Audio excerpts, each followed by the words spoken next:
Today, let's explore together how to approach workplace stress through the lens of neuroscience and evidence-based psychology. Perhaps you found yourself feeling overwhelmed by work demands, experiencing that familiar tightness in your chest when checking emails, or feeling mentally exhausted even before your workday truly begins. Many people around the world share these experiences, and today we'll examine what current research tells us about transforming our relationship with workplace stress in sustainable, scientifically grounded ways. The scientific understanding of workplace stress has evolved significantly in recent years, particularly through advances in neuroscience and brain imaging research. Current research suggests that workplace stress fundamentally alters brain structure and function, especially in regions responsible for decision-making and emotional regulation. A comprehensive research synthesis from multiple universities found that chronic workplace stress leads to measurable changes in the prefrontal cortex, including what researchers call dendritic atrophy and alterations in neural connectivity. Brain imaging studies conducted by research institutions have revealed that stress affects specific neurotransmitter systems, particularly those involving glutamate and GABA, which are crucial for maintaining emotional balance and clear thinking. This research found that workplace stress doesn't just feel overwhelming, it actually reshapes the neural pathways in our brains, much like how a river gradually changes the landscape it flows through. However, what's equally fascinating is the research on neuroplasticity, which shows us that these stress-induced changes are not permanent. Multiple university studies demonstrate that the brain maintains remarkable capacity for adaptation and recovery throughout our lives. Research teams have found that targeted interventions can help restore healthy neural function and build what scientists call stress resilience. A research institution's large-scale study involving thousands of participants found that stress resilience involves specific molecular and cellular adaptations that actively promote recovery. This research suggests that resilience isn't simply about avoiding stress, but rather about developing our brain's capacity to bounce back and even grow stronger from challenging experiences. International research groups studying workplace interventions have found particularly promising results with cognitive behavioral approaches and mindfulness-based techniques. A systematic review examining thousands of research papers found that these methods can significantly reduce stress, burnout, and mental distress while improving overall well-being and job satisfaction. The effect sizes observed in these studies, while modest, represent meaningful improvements in people's daily quality of life. Statistical data from workplace stress research indicates that approximately 79% of people experience work-related stress, with millions of working days lost annually due to stress-related health issues. However, intervention studies show improvement rates of 40 to 60% when evidence-based stress management techniques are properly implemented and sustained over time. Now let's explore practical methods that research suggests can help transform our response to workplace stress. These approaches are based on our current understanding of how the brain processes and adapts to stress, and each method has been studied for both safety and effectiveness. The first method involves what researchers call neurobiological reset practices. This approach recognizes that our brains need intentional recovery periods to maintain healthy stress response systems. The technique involves beginning each workday with a brief prefrontal cortex activation exercise. Research suggests that taking 4 slow, deep breaths followed by mentally rehearsing your top 3 priorities for the day while visualizing successful completion can prime your brain's executive function before stress hormones begin to accumulate. The neurobiological basis for this method lies in how deep breathing activates the parasympathetic nervous system, which research shows can counteract the fight-or-flight response that often dominates our workday. Visualization, according to brain imaging studies, activates similar neural pathways to actual performance, helping prepare your mind for successful task completion.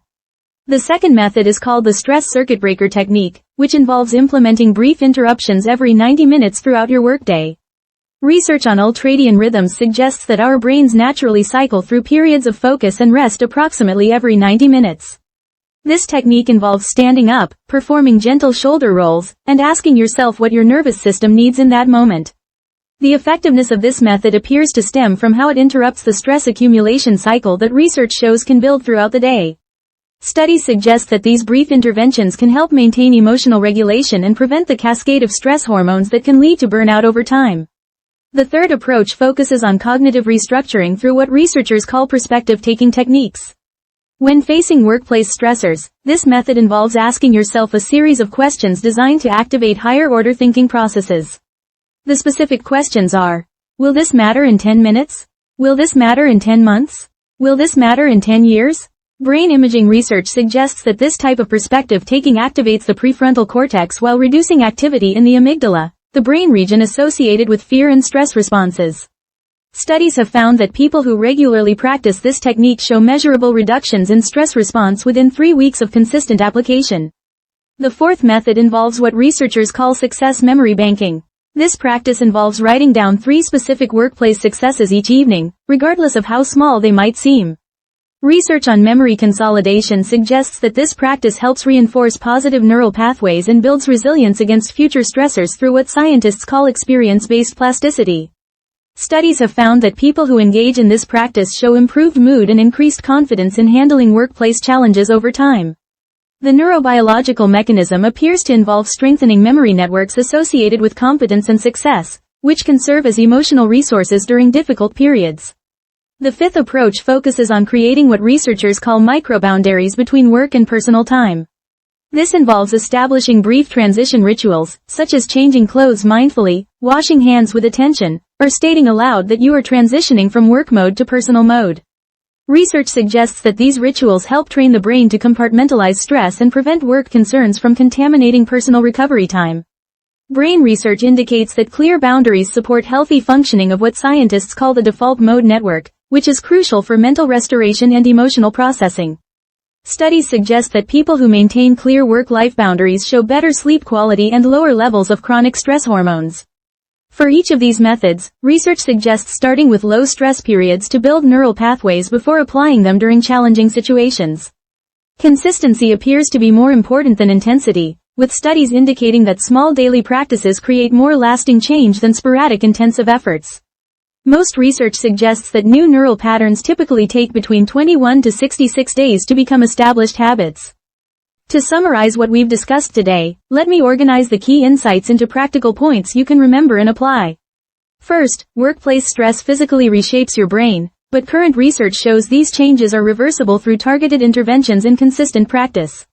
Second, your prefrontal cortex, much like a muscle, can be strengthened through specific exercises that activate executive function and emotional regulation. Third, small daily interventions create powerful neuroplastic transformations, suggesting that you don't need dramatic lifestyle changes to see meaningful improvement.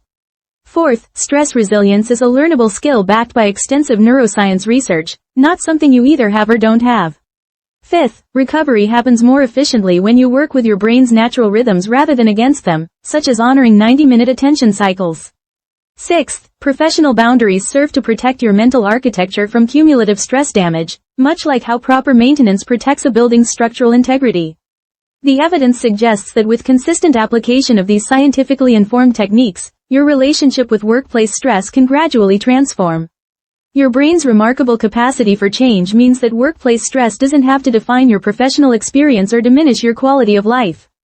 Research shows that people who apply these methods consistently often report feeling more in control of their stress response and more resilient in the face of workplace challenges.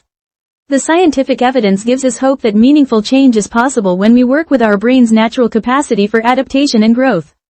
Small steps taken consistently may lead to significant improvements in how you experience your work life and overall well-being. If today's discussion provided any support or useful insights, please hit the like button to help others find this content. If you'd like to continue learning about mental health and neuroscience-based approaches to well-being, please subscribe to join our community. May your hearts feel a little lighter, and may you find practical ways to support your mental health in your daily work life. Thank you for listening until the end today.